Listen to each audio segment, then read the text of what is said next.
నేను మస్తు బాక్సింగ్ నేర్చుకున్నా ఇలా నుంచే. అంటే కొన్ని సీన్స్ వదిలిపెడితే బాక్సింగ్ ఎగ్జాక్ట్ ఉంటది. పడుతున్నాడు అబ్బాస్.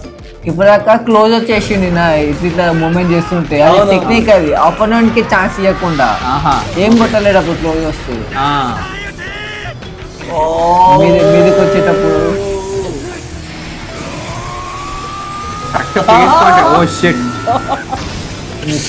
మిస్ అయింది. అంతా నాకు గుంజి కొట్టారు రియల్ లైఫ్ లా. ఆ ఫీల్ ఉంటుంది అంటే అట్లా కొడతారు, ఫీల్ అలా ఉంటుంది.